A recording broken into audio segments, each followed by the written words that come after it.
Welcome to the Business of College Consulting podcast. I'm your host, Brooke Daly, founder and CEO of Advantage College Planning and Advantage College Planning Franchising.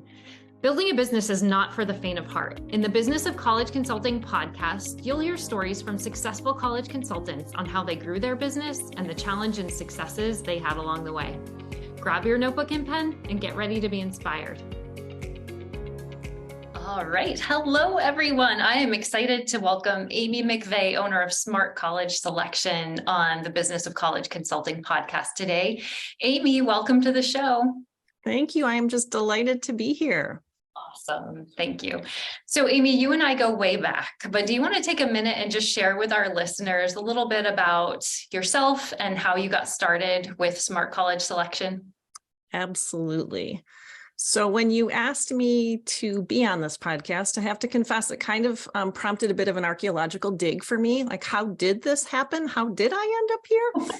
And I think the easiest place to start is just about exactly 10 years ago. I was living in Shanghai, China with my husband and my younger daughter, who was in high school at the time. And my older daughter was out of college and working in the performing arts field. And because of my work helping my older daughter through college selection, which is a complicated, theater is like its own kind of admissions process, like an athlete is their own kind. And at that time, I don't know if there were people like us that did what we do, but I was unaware of them in Michigan, which is where I was at the time. So I learned a lot alongside my daughter, and I oddly loved it. I was running a completely different business at the time, and I had about 20 years of experience in corporate training and development. So that's my corporate background. That's how I came to this. But it kind of stuck in the back of my head that I love doing this in a way that's unusual when I talk to other parents. So then you fast forward, I'm in Shanghai going through it with my younger daughter. And because I have a daughter who had gone through the US system, and my younger one was in a British school, she was the only American, I suddenly became the de facto expert mom in college admissions in Shanghai, which I was not. I didn't promote myself to be that. I was just in constant conversations. So I started to think, maybe this is a thing. Maybe people do this for a living.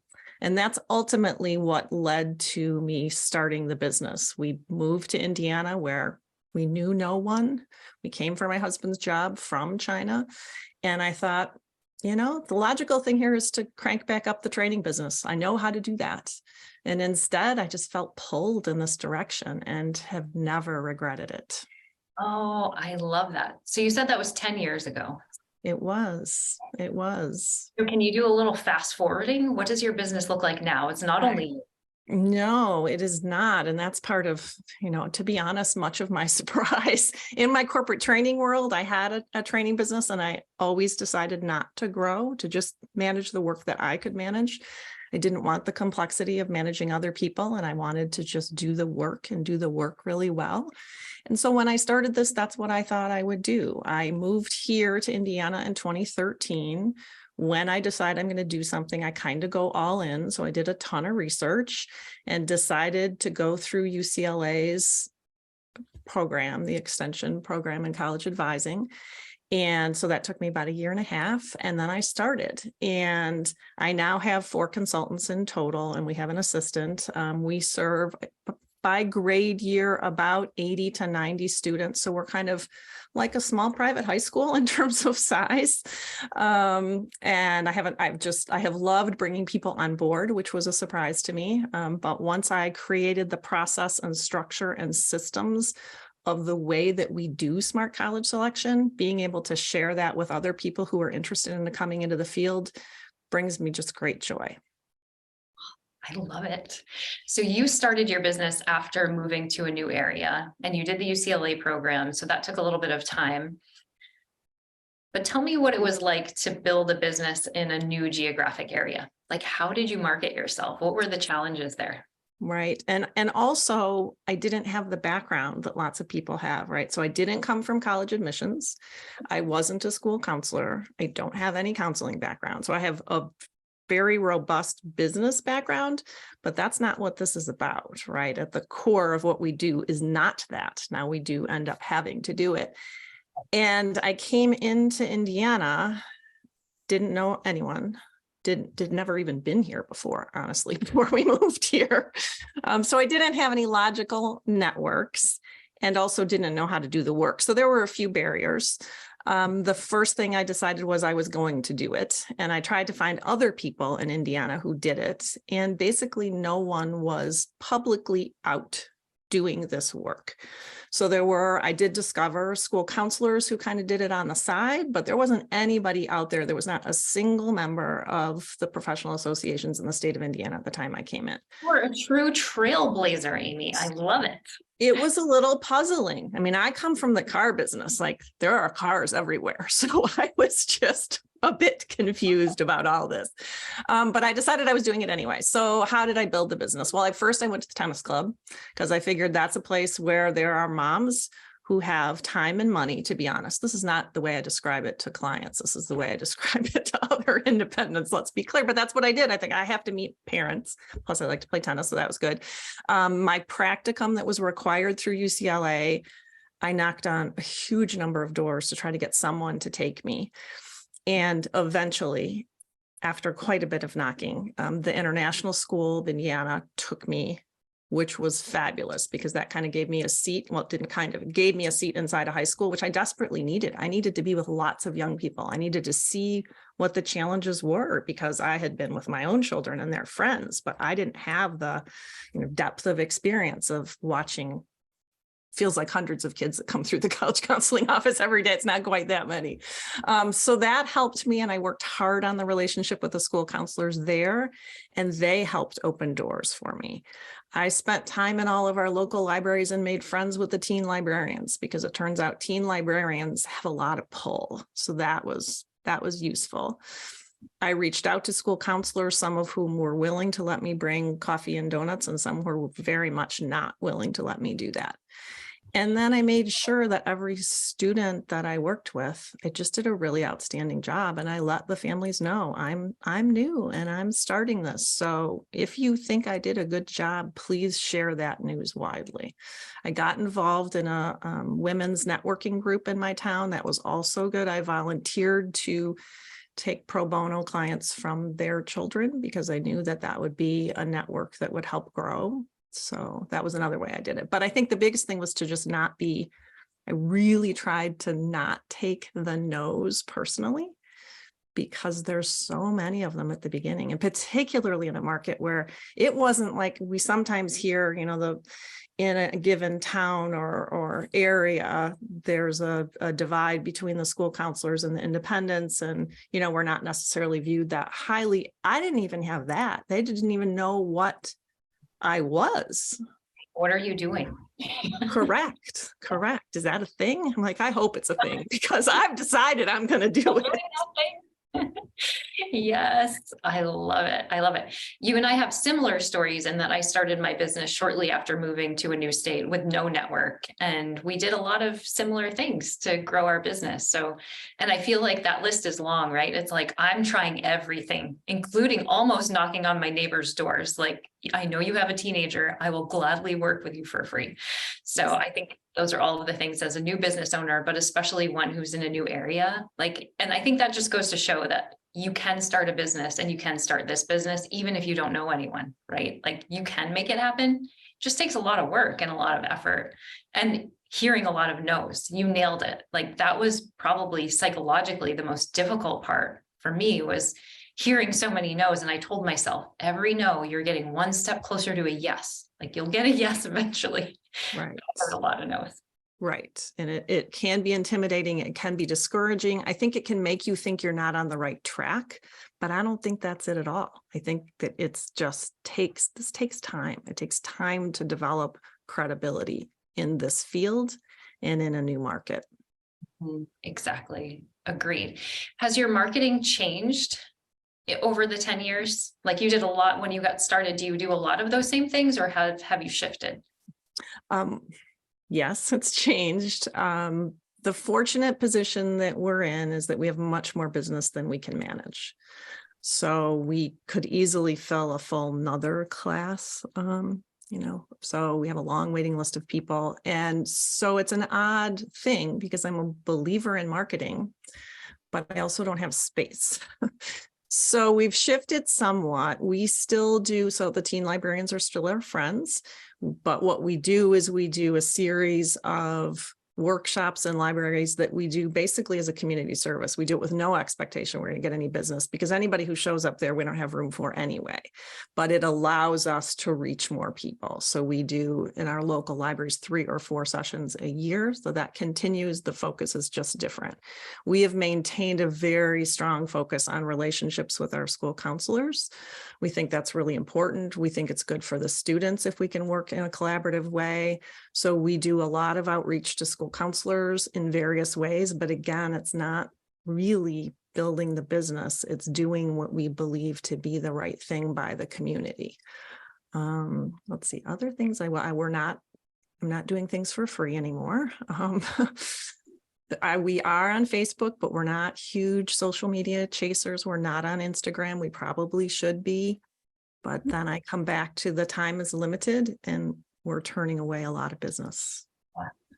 So can I ask a question that may be on the minds of our listeners is, why not hire and serve those students? It's a great question. It's a question I ask myself most days. So what I have done is, I mean, it goes to philosophy and how I want to work at this stage in my life. And I shared with you earlier that I always made a decision when I was in my training business not to grow, because I really loved doing the work and I was confident in managing people, but I was less sure that's how I wanted to spend my time.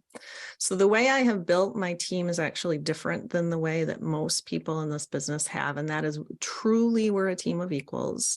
We are not legally partners, but it is set up as a revenue share model. And so they are in business of their own under my umbrella. So I'm not managing anyone. That takes an incredible amount of trust, and it takes the right person. And so I'm not out actively looking, but basically what I've discovered is about every 18 months, somebody shows up who's the perfect person to join the team. And we're right. I'm actually taking the most recent person who joined my team out to dinner tonight for her 2-year anniversary. So somebody's going to show up soon. I just think they will. Yep. I love that, Amy. What a great philosophy. And I agree with you that, one of the things that I feel is a topic of conversation often in college consulting is like, when should I grow? But I feel like it's almost the why is more important than the when or the how. It's like, why do you want to create a team? Because you don't have to create a team to grow. I mean, you can grow your revenue by increasing your prices and remain a solo practitioner or, remain on your own. So I think that why is more important. And it's interesting you say that about expanding, because we're like our team, we're in the process of hiring 2 new consultants. But I told our team recently, like, we're going to hire until it feels, obviously to fill the, our growth need, but then we make it to the point where we say we don't want to anymore. Like maybe it just becomes like our team, maybe like we lose that fun dynamic because it's so many people, or, your culture naturally is going to change as you grow. So I love the thought that you're being very like methodical, and maybe letting the universe tell you when you're ready with that person. It actually feels that way to me. I mean, there are so many ways to do this, and we see different models all across the field. But for me, this is the one that works. And so I feel incredibly fortunate to have figured that out before I decided to grow and to do it in a way that I knew could work for me. And to your point, I don't have a number that I'm looking for. I know on the demand side, the number could be very, very high if we chose it to be. But I love my little team. I'm not going to do anything that's going to jeopardize that. So if the right person comes along, then that's going to be additive, and that's wonderful. And if not, we're good. Okay, right. I love that. Can you talk a little bit about maybe 1 or 2 of your biggest challenges as you were growing your business or building your business? And I asked the question because I think it helps, newer consultants not feel like they're alone, that everyone who has even made it and have been successful, like we all have been there with those challenges. Absolutely. I mean, the first one I talked a little bit about, that I managed to move to a place where this wasn't a thing. So understand, everybody has to be able to articulate what their value is and what they are providing to students and families, and why that's different than what they might get either from the school counselors that they're going to have, no matter how robust that system might be in their school, or from doing it on their own. You have to be able to articulate it, right? But in my case, I actually needed to explain what it was, which is several steps prior to it. I wasn't getting people necessarily contacting me wanting an educational consultant. They're like, I mean, in the networking group, it was so funny. It was like, well, I don't understand. What do you mean? So that was good for me in a sense, because it really makes you think very, very deeply about what this is and how you can explain it, and how do you sell in an environment where people are not buying. I mean, they're not looking for that. So that was a challenge that is unique to a market that doesn't exist much. And I don't know how much of those kind of markets you and I both started a while ago. So I'm not sure how much. There's several reasons that the profession has become more known, for good or for bad. So I would say that's one. I think another challenge that I would really encourage new consultants to think about is, I don't think I really owned my capabilities from the beginning. I don't think I realized how much the skills that I had translated to what this work requires. And so I don't think that I marketed myself maybe as effectively as I could have. And I'll give one example. It is real to go through this as a parent. And when I was sitting in Shanghai trying to figure out, is this really a thing? I started Googling all the terms I could come up with, and I ran across an article that said was basically, so you want to be an educational consultant? And I read it, and it was very negative toward moms on a mission. And it set me back. And then I realized that when I started out, I didn't emphasize my own personal experience because it felt to me unprofessional. You know, in my corporate training automotive world, we would never have talked about the experience that we gained with our own children.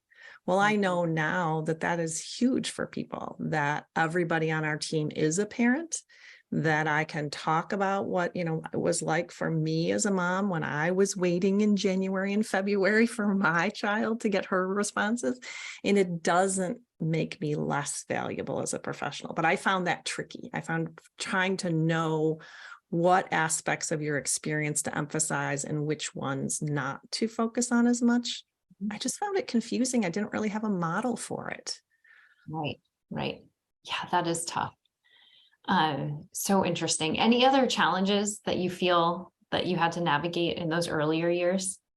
Well, I felt like the learning curve was just enormous, enormous. Even having gone through the certificate program and taking it in, I mean, I'm a student, right? And I was not, it was in the very privileged position to not be working in any other way. So I was all in for a year and a half in my program, and also just trying to learn everything I could learn. And I think it's incredibly challenging to know how to organize all of that information. I think it comes in all kinds of bits and pieces, and how to make sense of it.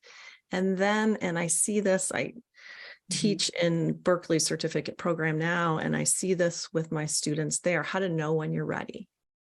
Yes. How do you know? How do you know you could really start doing this? I think that's hard. That is tough. Do you have any suggestions for people who are in that position of trying to figure out, am I ready? Like, what questions do you ask yourself? I do, because I've had the students in the program ask me enough. First of all, I think if you're in a certificate program, it's not the only way to get the knowledge, for sure. But if you're in it and you're taking it seriously and you're at least midway through, you're probably ready to start helping students in some kind of way. That may be different than charging. It may be volunteering. It may be like, get your practicum in as soon as you can, because you certainly know more than most people if you're in one of those programs and you're committed to work in this profession. And I think that often we believe we have to know all of the things before we can start. But in reality, this is a process with really clear milestones and timing. And as long as you know more than the students And the and the parent. parents, and you're at least one step ahead on the milestones, you're going to make a difference for them. Yes, exactly. I love that, Amy. Thank you. Have you had any mentors in this industry or anyone who has influenced you or helped you along? So had I known more, I would have chased a mentor or two at the very beginning, but I didn't know enough. So I think that the two people that have probably influenced me overall in terms of a business, first of all, my dad, who is no longer with us, but he was an automobile dealer.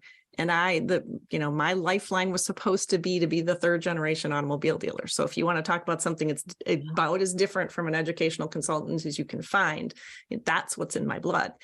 And I went to work, another long story for another day, but out of undergrad, I went to work for General Motors and was part of the headquarters staff there, both on public relations and finance. And he used to every day call me and say, so how many taillights did you send over the curb today? Which was the way for an automobile dealer to say, okay, I don't care that you're in the big headquarters building. What did you do in the core of the business today that sold a car? That is so cool. And I think that when you're in this field or in any field, it's easy to kind of like, I don't know, I'll use the social media example, but you can use any example to chase the bright and shiny, but forget about the core. How many students, not how many, how well, whatever, however you want to phrase that. What did you do that's in the core of your business today? So that would be one. And then the other one would be when I did my practicum through UCLA and I talked my way into the international school, I didn't leave it's a 10-week practicum requirement. I stayed for almost 5 years, a day a week, volunteering there because I learned so much being in that environment. So the school counselor there, Linda Christie, and then her colleague, Stephanie Akins, and Stephanie's now on my team. That was just invaluable to me. People who did this work and who had done it since they got out of college, and just watching the students come in and the parents come in and everything that happens in a high school, that made such a difference for me. I love it. I love it. So I love both of those, where you found your mentors, especially your dad, of course. And I think he made like such a great point. And it's something actually that I've been working on, is that there are so many in our industry now, there are multiple ways that you can generate revenue. And, you talked about chasing the shiny object. I always come back to that we can always do better with our core product, meaning that we can always do better serving our students or parents. And that's all I want to focus on, because I feel like if we keep that at our forefront and not chase the shiny objects or be selling a mini course or some kind of online guide or some kind of parent login, like that all seems fun and exciting. But I know at the end of the day, like I'm going to feel good about our team serving those students and clients, and like just focus on that, because that's, we talk about like the learning curve, and that's never ending. Like we can never, you've never got it nailed. You can always improve or be better. So totally agree. And I think that, there are, as you mentioned, plenty of ways to make money in this field. And I think that there is nothing wrong with people choosing to do it in a different way. But I think for each individual to know what is their way, what charges them up. I wake up in the morning, my husband's about to retire next year. And I'm like, I got another 10, 15 here, because I get up and I am so excited every single day. And I wouldn't feel that way about doing the work in a different way, which doesn't mean other people don't have that same kick from doing it in a different way, but knowing your own. And it's not simple to figure it out at the beginning, but being true to that, it's just makes such a difference. Yes. And thank you for making the point that yes, other people can do it other ways. And it's good for them. It's good for our industry to have other ways that you can get the information. I think just, on our team and for myself, I feel like let's nail this, because it's something that it's always a work in progress. So thank you for bringing that point up. Do you have any kind of recommendation for like books, podcasts, or anything that you love that you recommend, maybe to your Berkeley students or as a new consultant coming into the business? Like, what are your go-tos or must-haves in like professional development or self-professional development, if that makes sense? There's so many, and with my Berkeley hat on, we've got all the books we use when we teach the Berkeley class, which are just classics in terms of college admissions, and there's so many of them. And I think that maybe even more so than books because of how fast it changes. Like you need to read them all, you need to understand what's there. But I think figuring out who you're going to listen to, there's the talk list, there's everybody's blogs. I'm not a Twitter person, but you get that stuff rolling in your feed.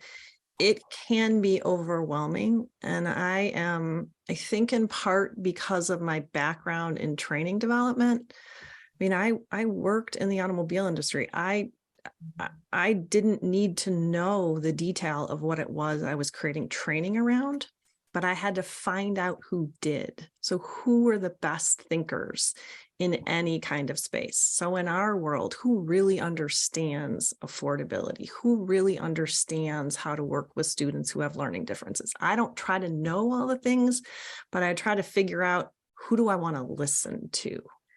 And I listen really, really carefully because it changes so fast. Yes, I love that. So find the people who you want to listen to, love that. Love it. Any like favorite productivity hacks? I mean, you run a pretty large business. Any favorites? Yeah, so I'm about as low tech as you can be. I'm a paper person. That's how my brain works. It's not that I can't use all the tools. I mean, I was part of the Harvard Business School student class that was the first class that had to have a laptop, and it was as big as a suitcase, and they issued us luggage carts, right? So I understand how to make things work, but I think in paper, and I think in words. But the thing that has, in terms of productivity, we have an 80-page process document that I created. And that's what keeps things moving quickly. Every email is pre-written, every text, every meeting has its agenda. There's a checklist of things to accomplish. I did a stint after graduate school in franchising, and I know that you've got that. You could franchise your business, Amy. It's not that it hasn't been looked at, but you're the queen of that, and I'm so glad because I lived through it when General Motors was launching Saturn. The franchising, writing the agreement, and all that was part of my gig. So I know the power of franchising, and I also, because of the training background, am just a believer in having the right performance tools and the right process, and that makes such a huge difference for us. I mean, anytime we have a new situation, we decide we need to better communicate to parents about what it's like when your child's in January and February, and suddenly a lot of big state institutions are deferring instead of admitting or denying. We don't have that email written exactly, but once we write it, it's in the process document, and we're not writing things over and over. Yes, we're tailoring them, but we're doing it in a very systematic way. Love it, Amy. Thank you for sharing that. Can you share what your biggest challenge is right now in your business? I'm having a ball, so it never feels like a challenge. It is the confusion around growth. It is not that I'm doing anything with it, because I've explained to you what my philosophy is about this, and I believe myself. That is my philosophy, but it is confusing as a business person to turn around away a huge amount of business. That is confusing, but it doesn't change how I want to run my business. And I'm not 30 years old. I think I would have a very different attitude if I were 30 and not past 60.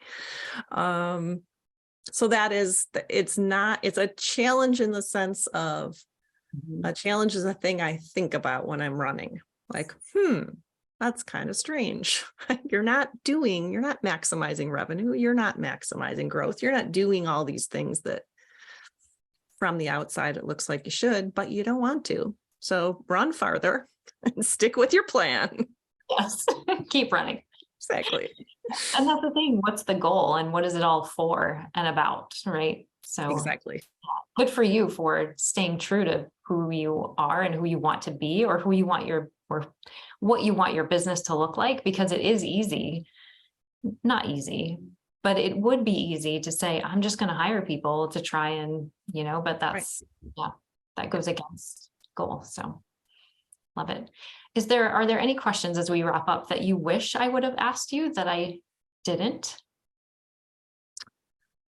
I think that, when I think about the beginning times for me, I thought it was very confusing to know how to start. And I feel like the way to start is to get yourself very organized about what information you need.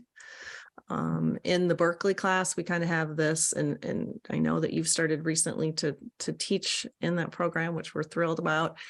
We very simplistically divided up into a few buckets. Like, you need to know who these people are. You need to understand teenagers. And if that means sitting at Starbucks and kind of creepily listening in, however it is you're going to get to know your teenagers, you need to do that, because that's at the heart of this. We talk about process and really understanding, what is your process going to be? And that's obviously really important, because the colleges aren't changing the base level of what this takes. So you've got to know that inside and out. And then you have to figure out, what are you going to do on your side to support that? You need to know about the product, right? You need to get out and go to a ton of colleges. I mean, I was 30 and 40 colleges a year there at the beginning, because I had a base of, not a lot. And then I think the last one, and we don't do this in the course because I think it might sort of blow people's minds when they're at the beginning, but I think you really need to think about your philosophy. So, how involved do you think parents should be? Do you think everybody should be going after low admit rate schools? What if a student doesn't have that capacity? What's your role? How do you explain this? How do you feel about reducing stress or increasing stress? There's just so many things that I think are truly philosophical in nature. And I think getting clarity on as many of those as possible makes a big, big difference. Amy, you have the best advice.